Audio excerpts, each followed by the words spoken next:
A Christmas Carol by Charles Dickens. Preface. I have endeavored in this ghostly little book to raise the ghost of an idea which shall not put my readers out of humor with themselves, with each other, with the season, or with me. May it haunt their houses pleasantly, and no one wish to lay it. Their faithful friend and servant, Charles Dickens, December 1843. Stave 1. Marley's Ghost. Marley was dead, to begin with. There is no doubt whatever about that. The register of his burial was signed by the clergyman, the clerk, the undertaker, and the chief mourner. Scrooge signed it, and Scrooge's name was good upon change for anything he chose to put his hand to. Old Marley was as dead as a doornail. Mind, I don't mean to say that I know of my own knowledge what there is particularly dead about a doornail. I might have been inclined myself to regard a coffin nail as the deadest piece of ironmongery in the trade. But the wisdom of our ancestors is in the simile, and my unhallowed hands shall not disturb it, or the country's done for. You will therefore permit me to repeat emphatically that Marley was as dead as a doornail. Scrooge knew he was dead? Of course he did. How could it be otherwise? Scrooge and he were partners for I don't know how many years. Scrooge was his sole executor, his sole administrator, his sole assign, his sole residuary legatee, his sole friend, and sole mourner. And even Scrooge was not so dreadfully cut up by this sad event, but that he was an excellent man of business on the very day of the funeral, and solemnized it with an undoubted bargain. The mention of Marley's funeral brings me back to the point I started from.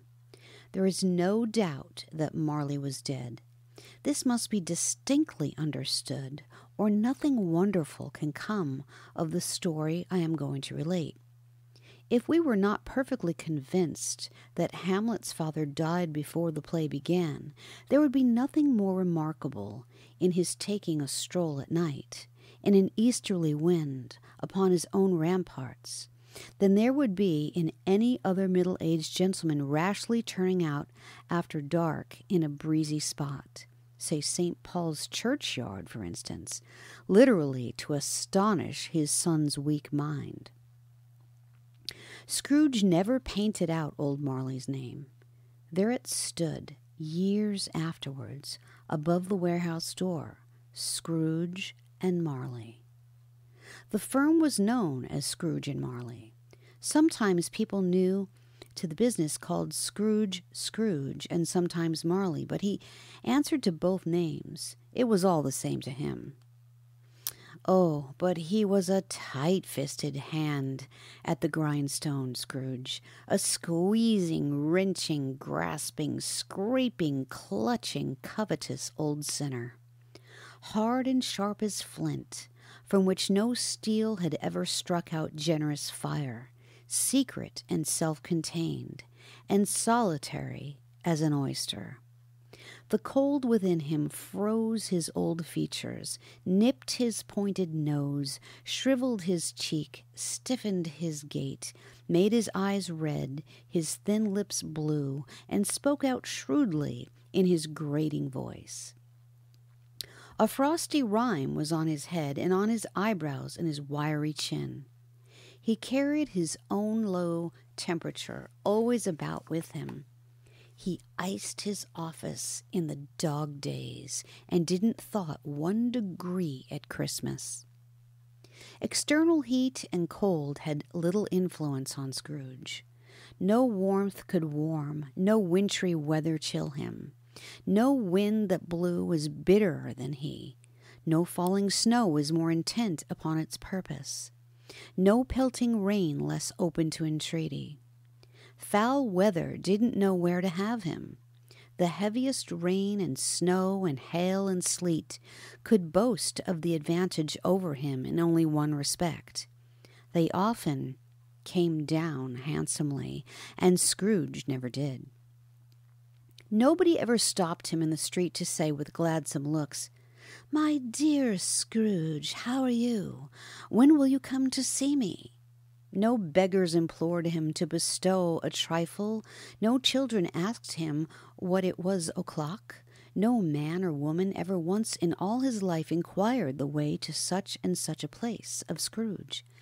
Even the blind men's dogs appeared to know him, and when they saw him coming on, would tug their owners into doorways and up courts, and then would wag their tails as though they said, "No eye at all is better than an evil-eyed dark master." But what did Scrooge care? It was the very thing he liked, to edge his way along the crowded paths of life, warning all human sympathy to keep its distance, was what the knowing ones call nuts to Scrooge. Once upon a time, of all the good days in the year, on Christmas Eve, old Scrooge sat busy in his counting-house. It was cold, bleak, biting weather, foggy withal, and he could hear the people in the court outside go wheezing up and down, beating their hands upon their breasts, and stamping their feet upon the pavement stones to warm them. The city clocks had only just gone 3, but it was quite dark already. It had not been light all day, and candles were flaring in the windows of the neighboring offices like ruddy smears upon the palpable brown air. The fog came pouring in at every chink and keyhole, and was so dense without that although the court was of the narrowest, the houses opposite were mere phantoms. To see the dingy cloud come drooping down, obscuring everything, one might have thought that nature lived hard by and was brewing on a large scale. The door of Scrooge's counting-house was open that he might keep his eye upon his clerk, who in a dismal little cell beyond, a sort of tank, was copying letters. Scrooge had a very small fire, but the clerk's fire was so very much smaller that it looked like one coal. But he couldn't replenish it, for Scrooge kept the coal box in his old room, and so surely as the clerk came in with the shovel, the master predicted that it would be necessary for them to part. Wherefore, the clerk put on his white comforter and tried to warm himself at the candle, in which effort, not being a man of strong imagination, he failed. "A Merry Christmas, Uncle! God save you!" cried a cheerful voice. It was the voice of Scrooge's nephew, who came upon him so quickly that this was the first intimation he had of his approach. "Bah!" said Scrooge. "Humbug!" He had so heated himself with rapid walking in the fog and frost, this nephew of Scrooge's, that he was all in a glow. His face was ruddy and handsome. His eyes sparkled, and his breath smoked again. "Christmas a humbug, Uncle," said Scrooge's nephew. "You don't mean that, I am sure." "I do," said Scrooge. "Merry Christmas! What right have you to be merry? What reason have you to be merry? You're poor enough." "Come, then," returned the nephew gaily. "What right have you to be dismal? What reason have you to be morose? You're rich enough." Scrooge, having no better answer ready on the spur of the moment, said, "Bah!" again, and followed it up with, "Humbug!" "Don't be cross, Uncle," said the nephew. "What else can I be," returned the uncle, "when I live in such a world of fools as this? Merry Christmas!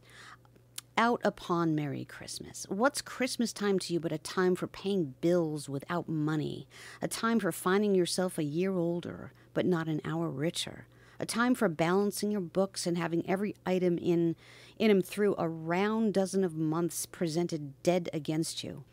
"If I could work my will," said Scrooge indignantly, "every idiot who goes about with Merry Christmas on his lips should be boiled with his own pudding and buried with a stake of holly through his heart. He should." "Uncle!" pleaded the nephew. "Nephew," returned the uncle sternly, "keep Christmas in your own way and let me keep it in mine." "Keep it?" repeated Scrooge's nephew. "But you don't keep it."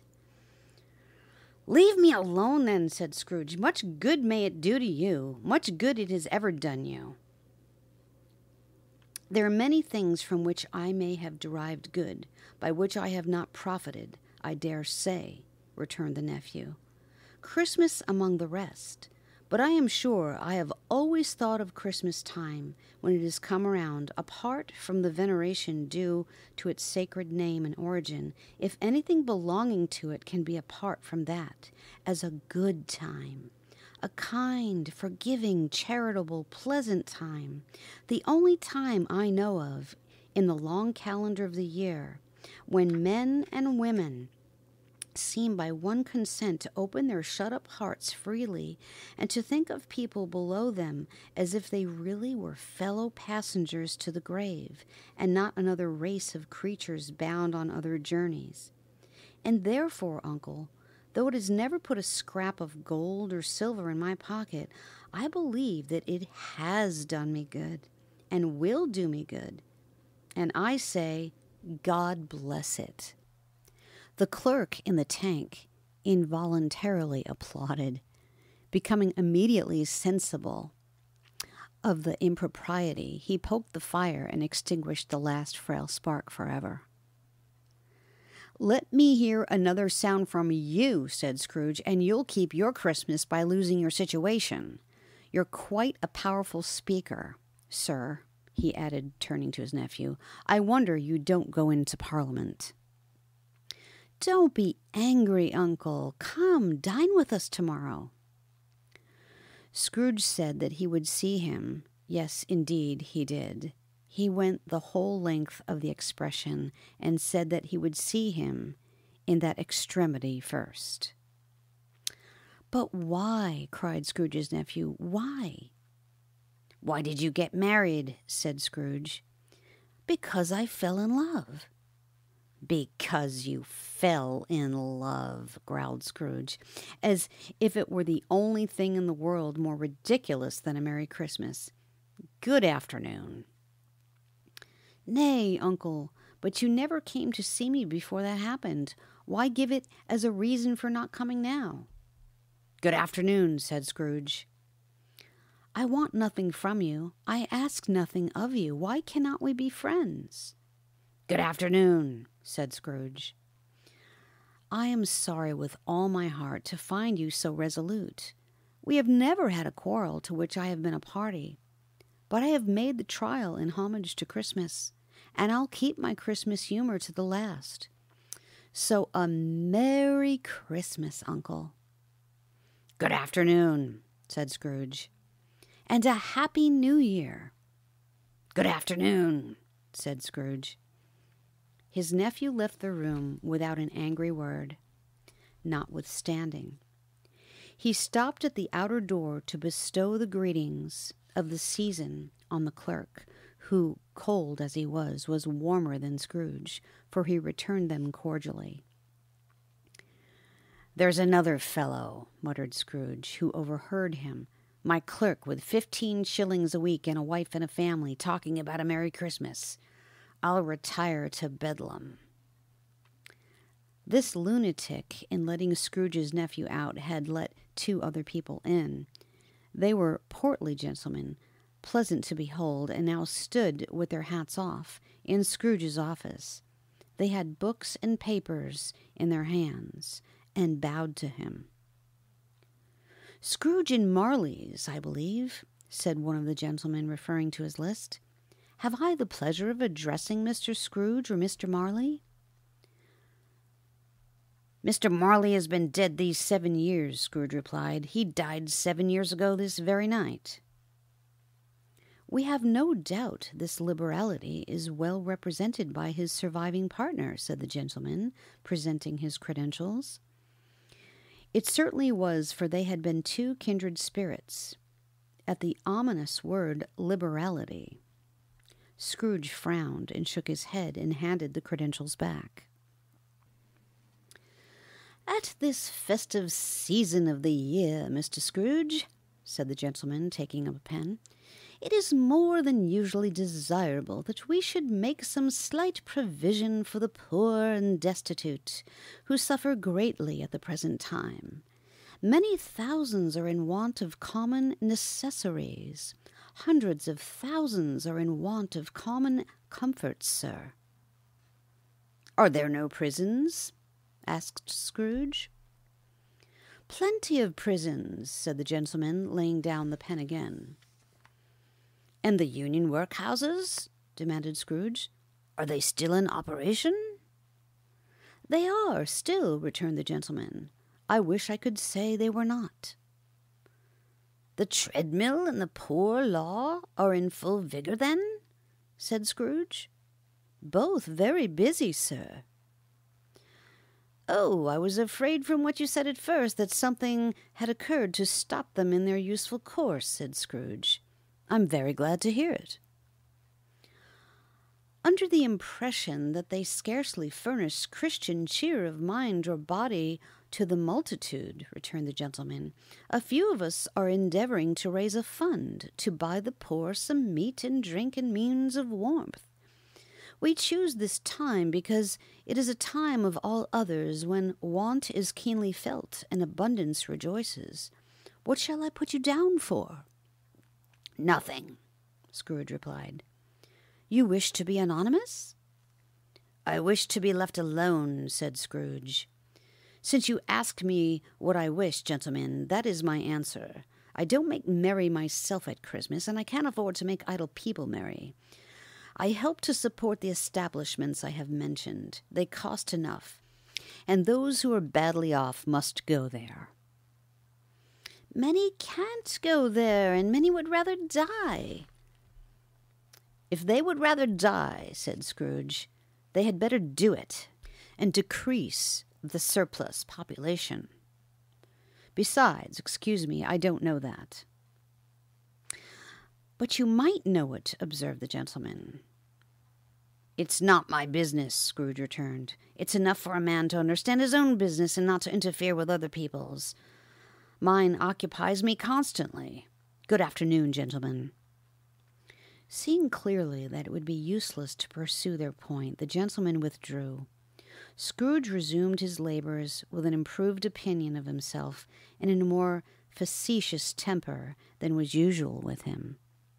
Meanwhile, the fog and darkness thickened, so that people ran about with flaring lamps, proffering their services to go before horses and carriages and conduct them on their way. The ancient tower of a church, whose gruff old bell was always peeping slyly down at Scrooge out of a Gothic window in the wall, became invisible and struck the hours and quarters in the clouds, with tremulous vibrations afterwards, as if its teeth were chattering in its frozen head up there. The cold became intense. In the main street at the corner of the court, some laborers were repairing the gas pipes and had lighted a great fire in a brazier round which a party of ragged men and boys were gathered, warming their hands and winking their eyes before the blaze in rapture. The water plug being left in solitude, its overflowings sullenly congealed and turned to misanthropic ice. The brightness of the shops were holly sprigs, and berries crackled in the lamp heat of the windows, made pale faces ruddy as they passed. Poulterers' and grocers' trades became a splendid joke, a glorious pageant with which it was next to impossible to believe that such dull principles as bargain and sale had anything to do. The Lord Mayor in the stronghold of the mighty mansion house gave orders to his 50 cooks and butlers to keep Christmas as a Lord Mayor's household should. And even the little tailor whom he had fined 5 shillings on the previous Monday for being drunk and bloodthirsty in the streets stirred up tomorrow's pudding in his garret, while his lean wife and the baby sallied out to buy the beef. Foggier yet, and colder, piercing, searching, biting cold.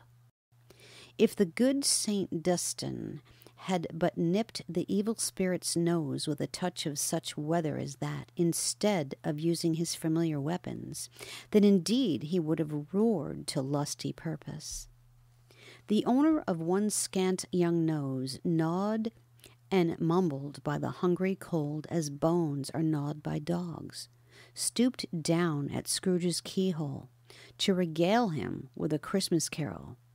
But at the first sound of "God bless you, merry gentlemen, may nothing you dismay," Scrooge seized the ruler with such energy of action that the singer fled in terror, leaving the keyhole to the fog and even more congenial frost. At length, the hour of shutting up the counting-house arrived. With an ill will, Scrooge dismounted from his stool and tacitly admitted the fact to the expectant clerk in the tank, who instantly snuffed his candle out and put on his hat. "You'll want all day tomorrow, I suppose," said Scrooge. "If quite convenient, sir." "It's not convenient," said Scrooge, "and it's not fair. If I was to stop a half-a-crown for it, you'd think yourself ill-used. I'll be bound?" The clerk smiled faintly. "And yet," said Scrooge, "you don't think me ill-used when I pay a day's wages for no work." The clerk observed that it was only once a year. "A poor excuse for picking a man's pocket every 25th of December," said Scrooge, buttoning his great coat to the chin. "But I suppose you must have the whole day. Be here all the earlier next morning." The clerk promised that he would, and Scrooge walked out with a growl. The office was closed in a twinkling, and the clerk, with the long ends of his white comforter dangling below his waist, for he boasted no great coat, went down a slide on Cornhill at the end of a lane of boys, 20 times in honor of its being Christmas Eve, and then ran home to Camden Town as hard as he could pelt to play at Blind Man's Buff. Scrooge took his melancholy dinner in his usual melancholy tavern, and having read all the newspapers and beguiled the rest of the evening with his banker's book, went home to bed. He lived in chambers which had once belonged to his deceased partner.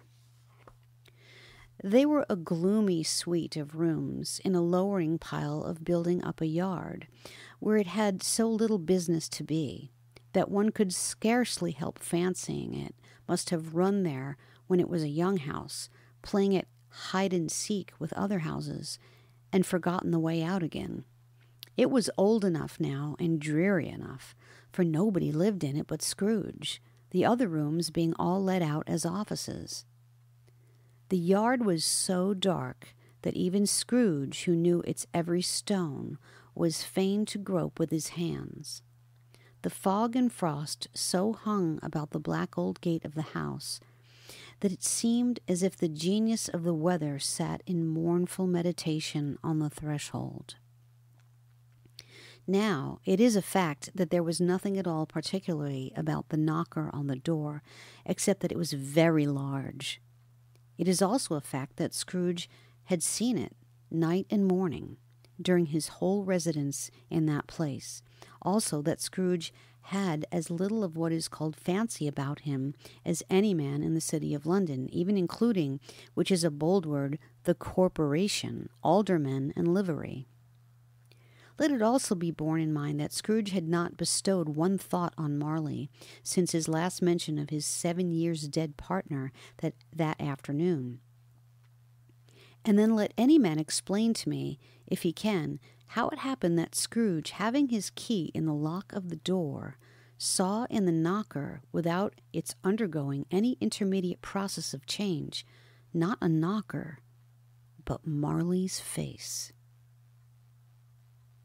Marley's face. It was not an impenetrable shadow, as the other objects in the yard were, but had a dismal light about it, like a bad lobster in a dark cellar. It was not angry or ferocious, but looked at Scrooge as Marley used to look, with ghostly spectacles turned up on its ghostly forehead. The hair was curiously stirred as if by breath or hot air, and though the eyes were wide open, they were perfectly motionless. That and its livid color made it horrible, but its horror seemed to be in spite of the face and beyond its control, rather than a part of its own expression. As Scrooge looked fixedly at this phenomenon, it was a knocker again. To say that he was not startled, or that his blood was not conscious of a terrible sensation to which it had been a stranger from infancy, would be untrue. But he put his hand upon the key he had relinquished, turned it sturdily, walked in, and lighted his candle.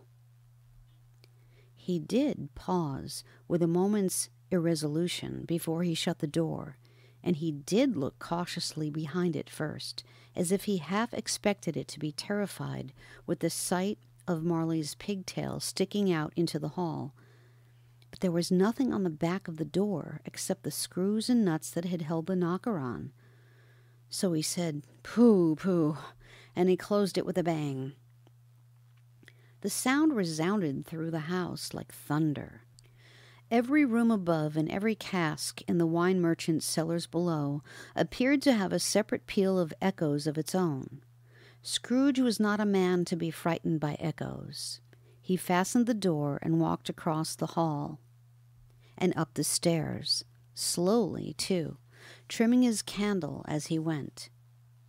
You may talk vaguely about driving a coach and six up a good old flight of stairs, or through a bad young Act of Parliament, but I mean to say you might have got a hearse up that staircase and taken it broadwise, with the splinter bar toward the wall and the door toward the balustrades, and done it easy.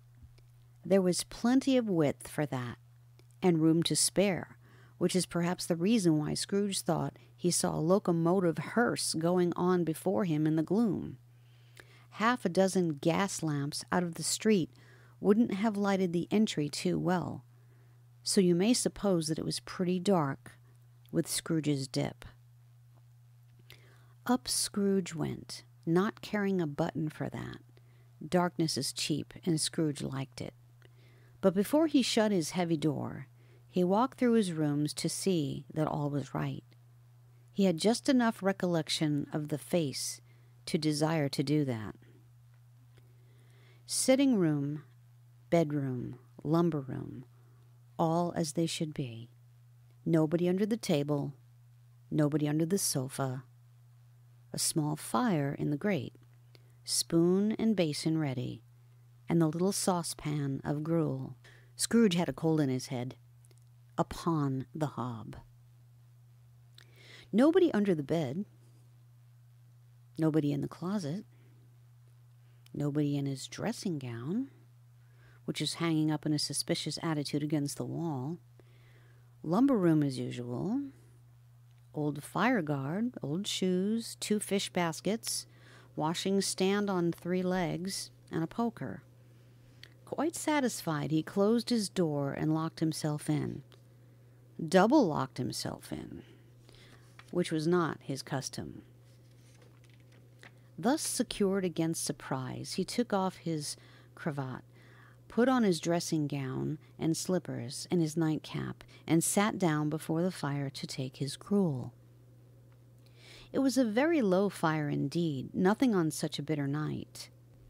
He was obliged to sit close to it and brood over it before he could extract the least sensation of warmth from such a handful of fuel. The fireplace was an old one, built by some Dutch merchant long ago, and paved all round with quaint Dutch tiles designed to illustrate the scriptures. There were Cains and Abels, Pharaoh's daughters, queens of Sheba, angelic messengers descending through the air on clouds like feather beds, Abraham's, Belshazzar's, apostles putting off to sea in butter boats, hundreds of figures to attract his thoughts, and yet that face of Marley, 7 years dead, came like the ancient prophet's rod and swallowed up the whole. If each smooth tile had been a blanket first, with power to shape some picture on its surface from the disjointed fragments of his thoughts, there would have been a copy of old Marley's head on every one.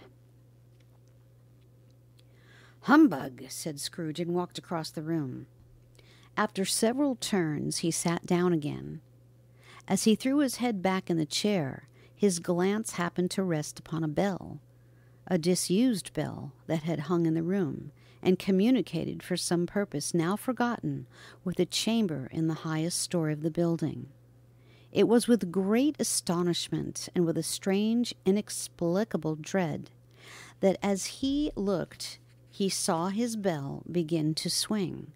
It swung so softly in the outset that it scarcely made a sound, but soon it rang out loudly, and so did every bell in the house.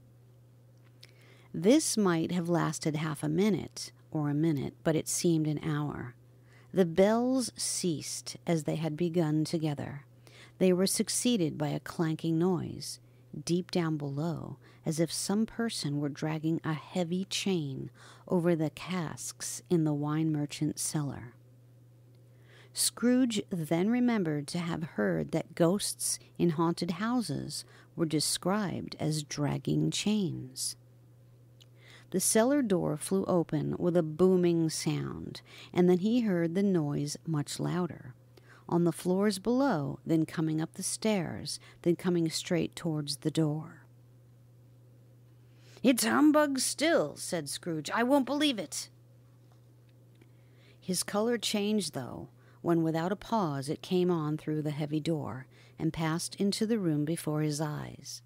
Upon its coming in, the dying flame leaped up as though it cried, "I know him, Marley's ghost," and fell again. The same face, the very same.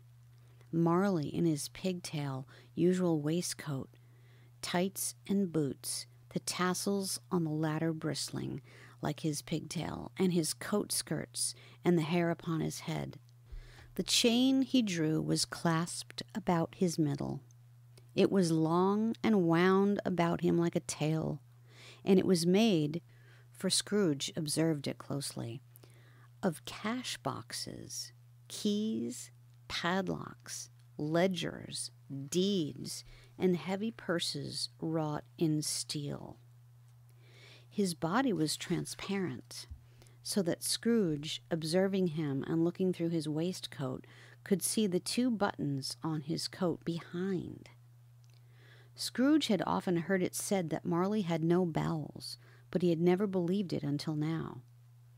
No, nor did he believe it now, though he looked the phantom through and through and saw it standing before him, though he felt the chilling influence of its death-cold eyes, and marked the very texture of the folded kerchief bound about his head and chin, which wrapper he had not observed before. He was still incredulous, and fought against his senses. "How now?" said Scrooge, caustic and cold as ever. "What do you want with me?" "Much." Marley's voice, no doubt about it. "Who are you?" "Ask me who I was." "Who were you, then?" said Scrooge, raising his voice. "You're particular for a shade." He was going to say "to a shade," but substituted this as more appropriate. "In life, I was your partner, Jacob Marley." Can you sit down?" asked Scrooge, looking doubtfully at him. "I can." "Do it, then." Scrooge asked the question because he didn't know whether a ghost so transparent might find himself in a condition to take a chair, and felt that in the event of its being impossible, it might involve the necessity of an embarrassing explanation. But the ghost sat down on the opposite side of the fireplace, as if he were quite used to it. "You don't believe in me," observed the ghost. "I don't," said Scrooge. "What evidence would you have of my reality beyond that of your senses?" "I don't know," said Scrooge. "Why do you doubt your senses?" "Because," said Scrooge, "a little thing affects them. A slight disorder of the stomach makes them cheats. You may be an undigested bit of beef, a blot of mustard, a crumb of cheese, a fragment of an underdone potato. There's more of gravy than of grave about you, whatever you are." Scrooge was not much in the habit of cracking jokes, nor did he feel in his heart by any means waggish then. The truth is that he tried to be smart as means of distracting his own attention and keeping down his terror, for the spectre's voice disturbed the very marrow in his bones. To sit staring at those fixed, glazed eyes in silence for a moment would play, Scrooge felt, the very deuce with him. There was something very awful, too, in the spectre's being provided with an infernal atmosphere of its own. Scrooge could not feel it himself, but this was clearly the case, for though the ghost sat perfectly motionless, its hair and skirts and tassels were still agitated as by the hot vapor from an oven. "You see this toothpick?" said Scrooge, returning quickly to the charge for the reason just assigned, and wishing, though it were only for a second, to divert the vision's stony gaze from himself. "I do," replied the ghost. "You are not looking at it," said Scrooge. "But I see it," said the ghost, "notwithstanding." "Well," returned Scrooge, "I have but to swallow this, and be for the rest of my days persecuted by a legion of goblins, all of my own creation. Humbug, I tell you, humbug." At this the spirit raised a frightful cry, and shook its chain with such a dismal and appalling noise that Scrooge held on tight to his chair to save himself from falling in a swoon. But how much greater was his horror when the phantom, taking off the bandage around its head as if it were too warm to wear indoors, its lower jaw dropped down upon its breast. Scrooge fell upon his knees and clasped his hands before his face. "Mercy," he said, "dreadful apparition, why do you trouble me?" "Man of worldly mind," replied the ghost, "do you believe in me or not?" "I do," said Scrooge. "I must. But why do spirits walk the earth, and why do they come to me?" "It is required of every man," the ghost returned, "that the spirit within him should walk abroad among his fellow men, and travel far and wide, and if that spirit goes not forth in life, it is condemned to do so after death. It is doomed to wander through the world, oh, woe is me, and witness what it cannot share, but might have shared on earth, and turned to happiness." Again the spectre raised a cry, and shook its chain, and wrung its shadowy hands. "You are fettered," said Scrooge, trembling. "Tell me why." "I wear the chain I forged in life," replied the ghost. "I made it link by link, and yard by yard. I girded it on of my own free will, and of my own free will I wore it. Is its pattern strange to you?" Scrooge trembled more and more. "Or would you know," pursued the ghost, "the weight and length of the strong coil you bear yourself? It was full as heavy and as long as this, 7 Christmas Eves ago. You have labored on it since. It is a ponderous chain." Scrooge glanced about him on the floor in the expectation of finding himself surrounded by some 50 or 60 fathoms of iron cable, but he could see nothing. "Jacob," he said imploringly, "old Jacob Marley, tell me more. Speak comfort to me, Jacob." "I have none to give," the ghost replied. "It comes from other regions, Ebenezer Scrooge, and is conveyed by other ministers to other kinds of men. Nor can I tell you what I would. A very little more is all permitted to me. I cannot rest. I cannot stay. I cannot linger anywhere. My spirit never walked beyond our counting-house. Mark me. In life, my spirit never roved beyond the narrow limits of our money-changing hole, and weary journeys lie before me." It was a habit with Scrooge, whenever he became thoughtful, to put his hands in his breeches pockets. Pondering on what the ghost had said, he did so now, but without lifting up his eyes or getting off his knees.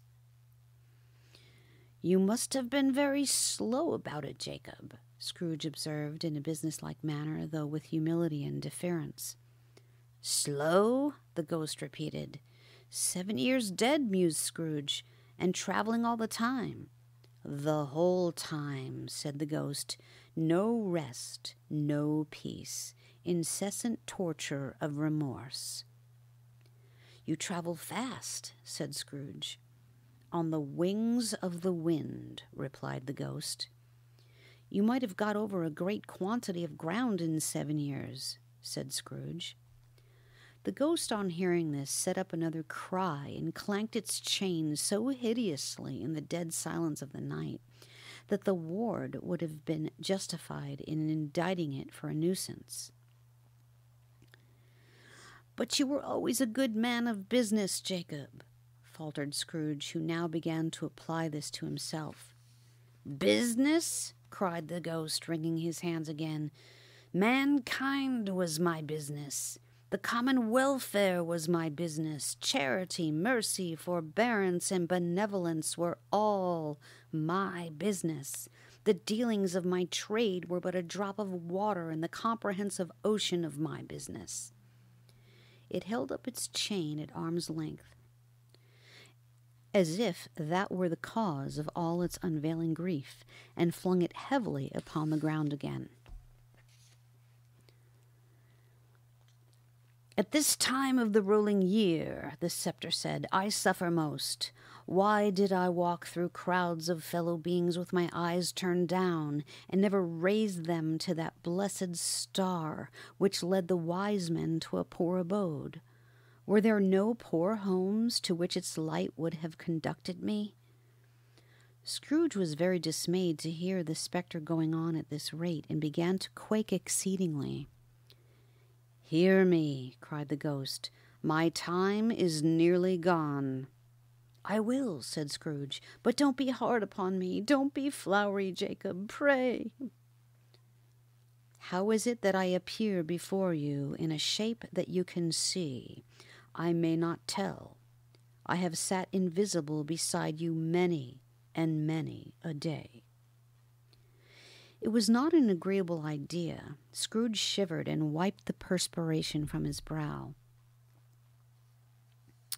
"That is no light part of my penance," pursued the ghost.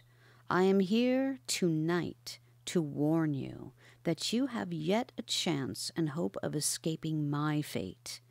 A chance and hope of my procuring Ebenezer." "You were always a good friend to me," said Scrooge. "Thank ye." "You will be haunted," resumed the ghost, "by 3 spirits." Scrooge's countenance fell almost as low as the ghost's had done. "Is that the chance and hope you mentioned, Jacob?" he demanded in a faltering voice. "It is." I think I'd rather not," said Scrooge. "Without their visits," said the ghost, "you cannot hope to shun the path I tread. Expect the first tomorrow when the bell tolls 1. "Couldn't I take them all at once and have it over, Jacob?" hinted Scrooge. "Expect the second on the next night at the same hour. The third upon the next night when the last stroke of 12 has ceased to vibrate. Look to see me no more, and look that for your own sake you remember what has passed between us." When it had said these words, the spectre took its wrapper from the table and bound its round head as before. Scrooge knew this by the smart sound its teeth made when the jaws were brought together by the bandage. He ventured to raise his eyes again and found his supernatural visitor confronting him in an erect attitude with its chain wound over and about its arm. The apparition walked backward from him, and at every step it took, the window raised itself a little, so that when the spectre reached it, it was wide open. It beckoned Scrooge to approach, which he did.